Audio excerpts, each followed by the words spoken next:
welcome back to my channel. Yo guys, today I'm not even in the mood to like give y'all a happy, exciting intro because the story I want to talk about is like so heartbreaking. Like, if you were on my Instagram, you would have seen that a couple of days ago I posted a picture letting people know that I was starting the month of March at the police station opening a police case. And I'm here to tell y'all why I was there and how that happened, how I landed myself in that situation. So, warning, the following story contains scenes of heartbreak, stupidity, and overall poverty. Like, that's today's introduction, you guys. Let me just get started with the story. Let's go. Let me just tell you what happened.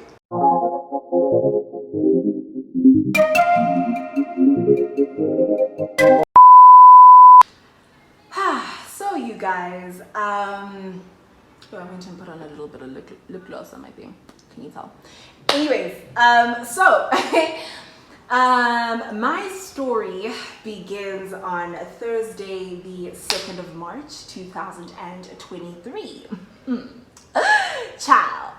So what happened was, guys, you guys, I'm still so disappointed in myself. But anyways, let me tell y'all what happened. So, Thursday the 2nd of March is a regular day for me. I wake up, I am working from home as per usual, It's like 9-10 in the morning, I'm crunching away behind my laptop doing what I do, you know, and then I suddenly have this like bright idea. Okay, so this bright idea was pertaining to a desk and chair set that I've had like for the longest time. Like, I used to use it as like my work desk a couple of months ago, and then I happened to get something better that I liked a little bit more, and I basically haven't used the old set since. So I had literally just chucked it on my balcony, and in my head I had said to myself, no girl, we're gonna use this as like a breakfast table. We're gonna wake up in the mornings and we're gonna drink our tea outside on the balcony on this table. It's gonna be so cute, you know. Let me tell you guys, not a single day from the minute that I put it out there have I ever gone outside and eaten a meal on that table on my balcony. Like, ever. I'm hardly ever out there, you know, unless I'm like stalking people. Y'all know this if you're on my Instagram, you know.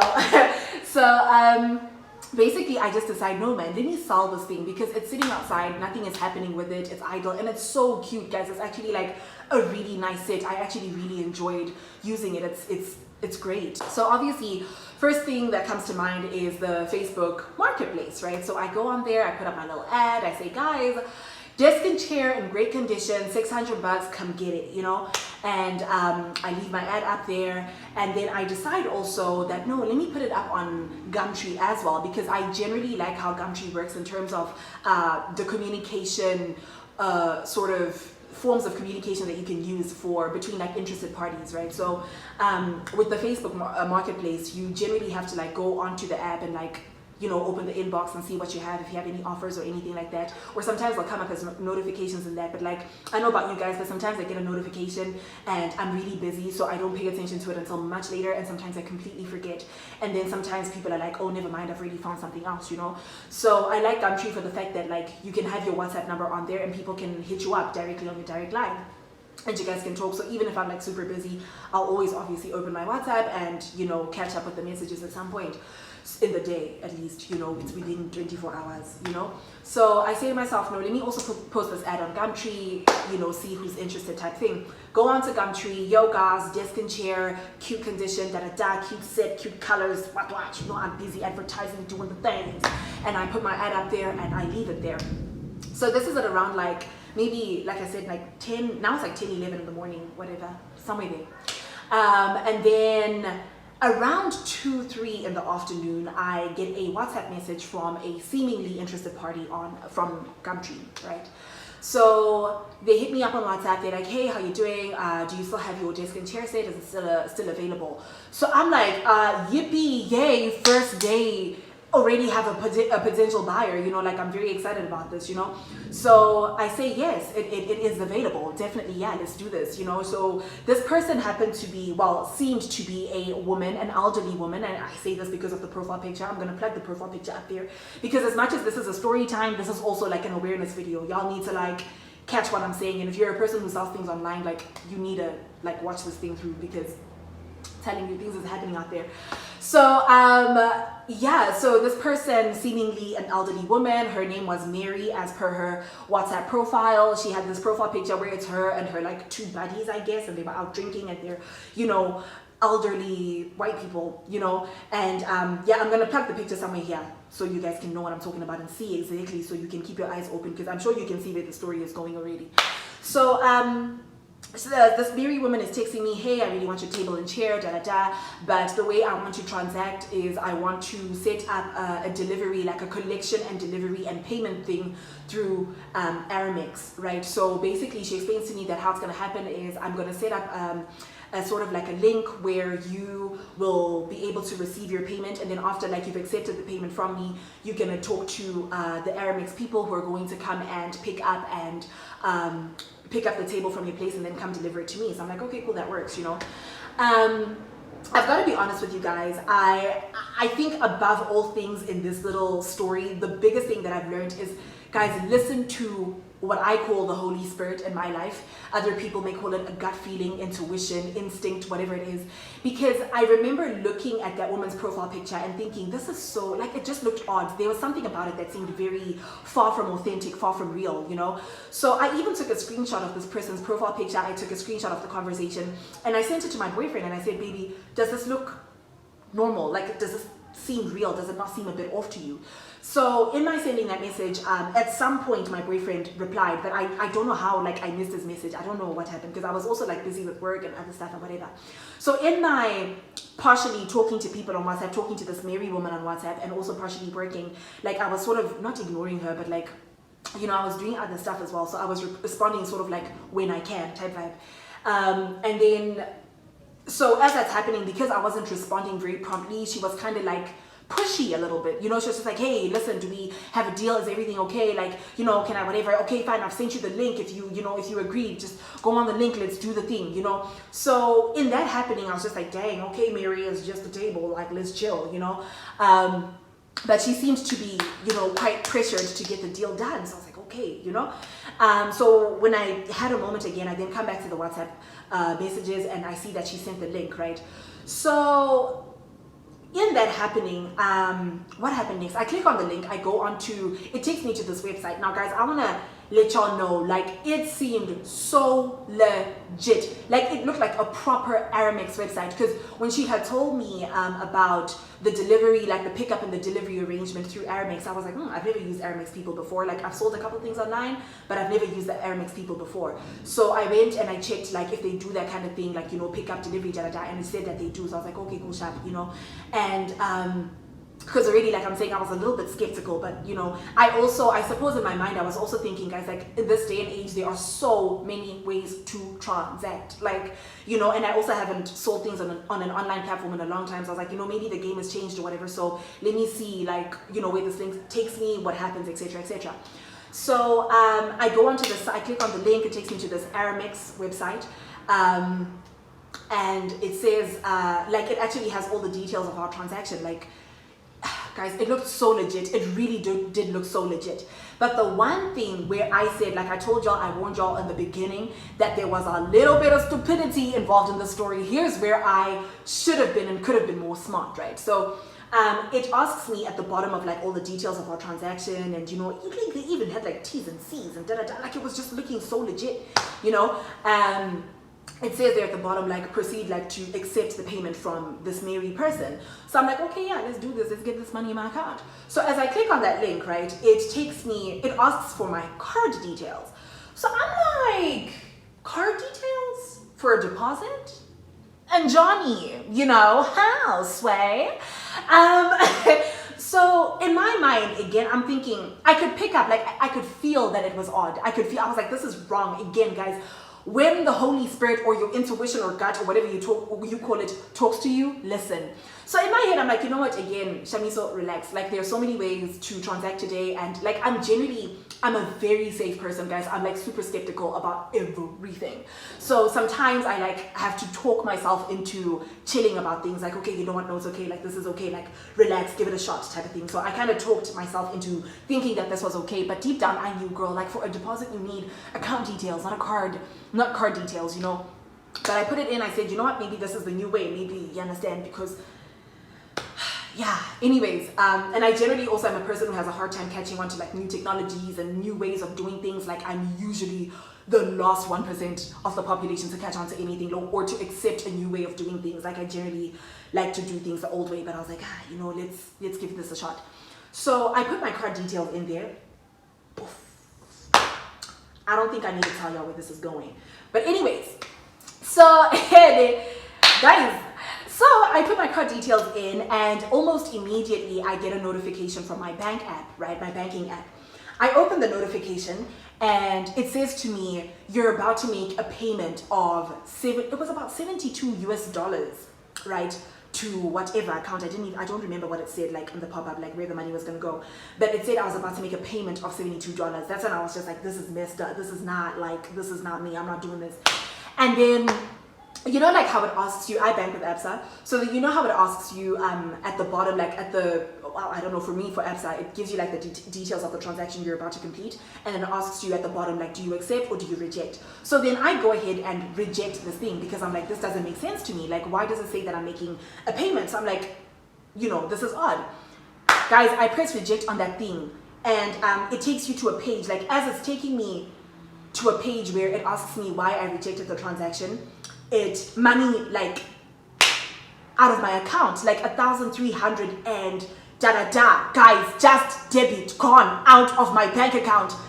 I'm like, the hell? So obviously at this point, like my brain is spinning. Have you ever had like a moment of shock where you're just like, what's happening? That's kind of where I was at. Sorry guys, my battery was also going flat on my phone. So anyways, so the money is gone. Me, I pressed reject. I am trying to balance things in my head. I'm like, my head was doing this. So me being me, guys, in my moment of shock, I go to the WhatsApp number, this Mary person, and I'm like, bro, it took money out my account. Because I suppose something hadn't really sunk in, like Shamiso, he's a scammer. They don't, you think it was a mistake. They did it on purpose. Guys, so I go and I text this person and it actually double ticks. Right, so I'm like, okay, there is hope yet for me and my cash dollar. Where, dear? It took but 40 seconds before I was blocked by Mary. Guys, Zini. So after I realized, because like I said, I texted Mary double ticked. I was like, whoa, there's hope. About 40 seconds later, homegirl was like, peace, thanks for the cash dollar, baby. So I go back to my banking app and I'm like, I go to the ABSA fraud page thing. Guys, my brain was spinning so hard. I don't even remember how I accessed like the fraud line and etc. But I got there. I remember there was an option where they said, like if something fraudulent has happened, click on this and we'll call you back. So I selected that option and surely within like 30-45 seconds, like someone had actually called me back. I'm on the line with this woman. Obviously, like I am frantic. I'm like, yo, girl, they took my money. And guys, when I talk about they took my money, they left, Kosemi, don't even talk about my bank balance, sweetie. They left me with $108 to my name. 108 rand. And it is the 2nd of March. I'm like, okay, it is well. Don't worry about it, sweetheart. Don't worry about it, sweetheart. Jesus got you, right? Jesus got you, right? That was me kuzaring myself, Anyways, so I'm talking to this woman on the fraud line, and she's I'm explaining to her the details of what happened. Look, I did this thing. Yes, I put in my card details, but I did reject the transaction, so I'm not too sure why the transaction still went through. Because for me, I'm thinking the bank's safety controls should have that undercover, for moments like these. You understand? For moments when Shamiso finally realizes it's a scam, or finally accepts that it's a scam, because something the Holy Spirit had told me a long time ago, but I was fighting. I said, no, what about technology, Holy Spirit? What about advances in, transacting, Holy Spirit? And Holy Spirit was like, leave it alone, Shamiso. And I said, wait, Holy Spirit. And then it was now TT debit, 1,300 and what? Leaving me with $108 in my account, sissy. So anyways, I'm on the fraud line with this woman. We're talking. I'm telling her what happened. She tells me, no, you need to go and open like a police case and get a case number, and you need to, what else did I have to do? Get an affidavit at the police station as well, explaining exactly everything that happened, and then ABSA will like get on it, and then potentially they could actually refund you your money, which I honestly am expecting, because I feel like I know I put in my card details, I was wrong there, you understand? But like for me, the bank controls should protect me from those kind of things. Like I faced a point where I could have actually prevented the transaction from happening, but I rejected and still people had access to my money. So what are we saying, but anyways, so I same time, guys, it was during working hours. I said they just don't have to miss me at my job. I took my bag, girl, and I went to the police station. I said, Lord, Mr. Officer, they robbed me. They took my money, Mr. Officer. And the police people are just like, oh, Sissy, do you have a bank statement? I'm like, where am I going to get a bank statement? Like yes, I just randomly keep copies of my bank statement, with me. Because you know how it is on the online, I don't know about you guys, but like your bank statement online doesn't always reflect your most recent transactions. Like if you do the online one, you have to like walk into the bank or at least go do like an ATM one. Maybe you have a better shot of seeing like today's transactions on that bank statement. For me, if I access my online one, sometimes it's like missing transactions. I don't know if it's just me or if I'm maybe doing it wrong, but yeah. So I'm like, no, I don't have a copy of my bank statement here. The police is like, oh, lolo, see, you'll have to bring a bank statement, and then we can do it affidavit. I say, okay, Mr. Police Officer, I'm going to do that. I don't know how I'm going to sleep tonight because stress is here, but thank you, Mr. Officer. So I wake up the next day on the Friday, first thing in the morning, I go to my bank, I let them know what happened. Because also now when I was talking to the fraud lady, she blocked my bank card and she said, because they were able to access your money even after you rejected the payment, there's a possibility that they actually somehow have access to your account. So we need to block your card so we can, get them to not be able to take money from it again. So I needed to go get a new bank card, etc. So I went to the bank Friday morning. Yo guys, the woman who helped me at the bank, bruh, listen to this. So this, oh my gosh, she was just the sweetest. This not old, but like mature, like maybe in her 50s type of elderly woman is assisting me with the whole process. Yo, Sammy, that woman was so hurt about my situation because she was looking at my bank account because at this point, I think I don't know what I went and I had bought airtime because what did I want to do when I bought the airtime? I don't know what I wanted to do, but I bought airtime. I think I wanted to initially call the fraud line before I realized that they were going to call me or whatever. I don't know. So at this point, I think I had like 87 rand or something left. So then what happened? So yes, I'm at the bank now. This woman is serving me and my 87 rand in my account. Yo, guys, she was so heartbroken. She said, oh, what you gonna do? What you gonna do? You have nothing. This woman is like, you have nothing. How are you gonna survive? I said, I don't know, ma'am. She was so touched by my case, guys. She picked up the phone and she called the fraud people. She's like, no, you have to help her. You have to help her. You have to. She has nothing. And mind you, guys, she was so loud. Oh my God. And with the banking things, like with the tellers, like it's open space. Like everybody, like if you scream one time, everybody gonna know what's happening in your bank account, And she was really loud. She's like, no. What you gonna do? She's talking to the people on the fraud line now. She's like, this girl has no money. She has no money left. I say, yes, ma'am, we know that. But on that note, you guys, as I'm talking about that, actually, I think one thing that really saved my ass and something that I would highly encourage everybody to do is, like, usually for me when I get paid, like at the end of the month, as soon as my money hits my account, I obviously will pay my bills, but I also don't leave all the money that I'm planning on using throughout the month in my account in like my directly accessible card. Do you know what I'm saying? So what I usually do is I send myself cash sends. Like, how an F&B has an e-wallet, you can send it to someone, like basically sending money to someone's phone.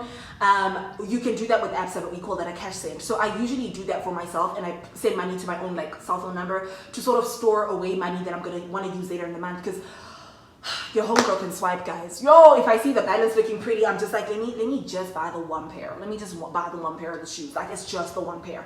And then it's swipe, and then before you know it, it really is 87 rand left between you and poverty until the last day of the month, So usually what I do to sort of help me manage my money a little bit better is I take little bits of my money that I want to like use later on. So I kind of allocate, like, I'll leave money in my account that I'm going to use maybe for the next like week or the next 10 days or whatever.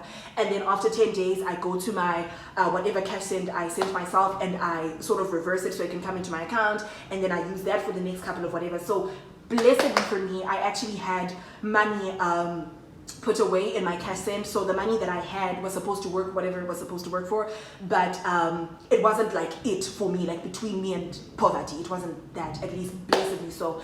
And so for me, I was really grateful that I've been putting that kind of thing into practice. I actually was mostly doing it for money management more than I was doing it for safety, but it also proved to help me for safety. So maybe that's just a tip that you guys might want to practice from time to time.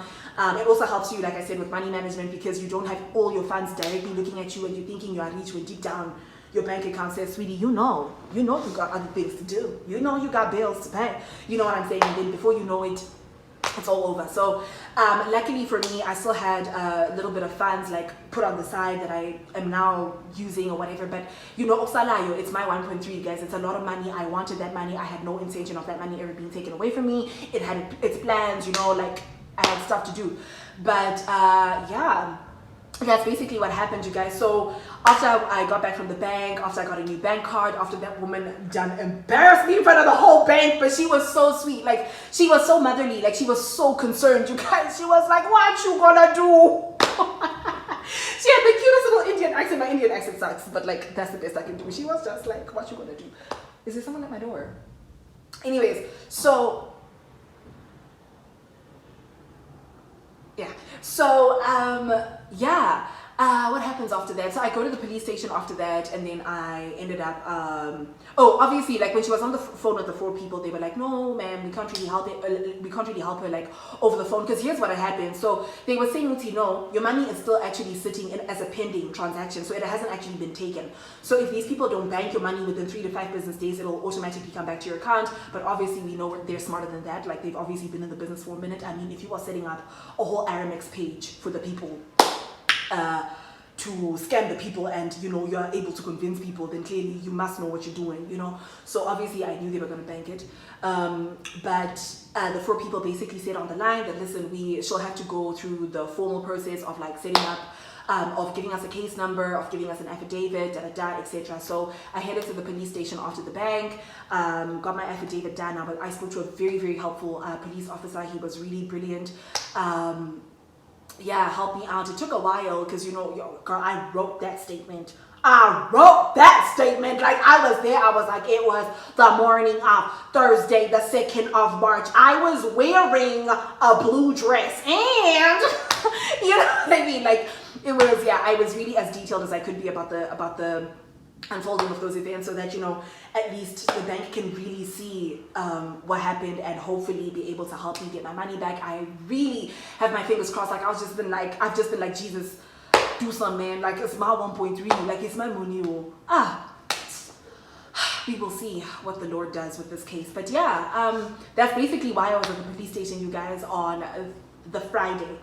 Because I was opening the case, getting my affidavit done, and yeah, but otherwise, other than that, I'm in good health. I have no harm has come to me or anything like that. I remember posting up the Instagram story and like people being like, yo girl, are you good? And I was like, oh crap, I think I might have, you know, not been clear enough, because, you know, people sometimes automatically will think that you got hurt or something like that. And guys, yo, as much as I want to post content and, you know, get people attracted to my content, I will never play with like well-being and health and safety, or, you know, attract people or create clickbait or whatever by making people think that like something tragic has happened to you. I don't believe in that. Like, it's not proper, you know. You make people worry. So I really am sorry for anyone that I made panic before I posted the status after that, saying that, you know, like, I was good and no harm had come to me or whatever. But yeah, thank you guys to everyone who checked in on me. It was really kind of you guys. And yeah, maybe I'll do another Insta thing. I'll maybe do like an Insta story or another YouTube video on how the investigation with the bank goes and if I get my money back or not, or yeah, things like that. But otherwise, that's what happened to me, you guys. That's why I was at the police station. Pretty much, yeah, pretty much. That's about it. Thank you guys for tuning in. I know it's been a really long story. I thought it was going to be 10 minutes long, but y'all know I have a lot to say in general. But yeah, guys, thank you for watching. Please be safe out there, you guys. Again, like I said, this is also supposed to serve as an awareness video. Be careful. Don't click on the link. Don't put the card details. Take it from Shani, so she's been through it. Like, just don't do it. Anyways, bye people. Have a good one. Thank you for tuning in. Please like, share, comment, subscribe. Let me know if anything dodgy as this has ever happened to you before, or any other online scams that you guys know of that you may have unfortunately fallen victim to. Guys, down in the comments below, like, let's spread awareness, because these people are making money off of us. Like, there is some girl out there who just got her bae allowance, her girlfriend allowance off of my bag, off of my coin, bruh. There's a girl who texted that man on Thursday morning and said, baby, I need a couple of thousand whatever because I need to go get my hair and whatever. And he said, don't worry, baby, I'll do something for you. I'm going to make a plan for you. Just wait, give me until the evening.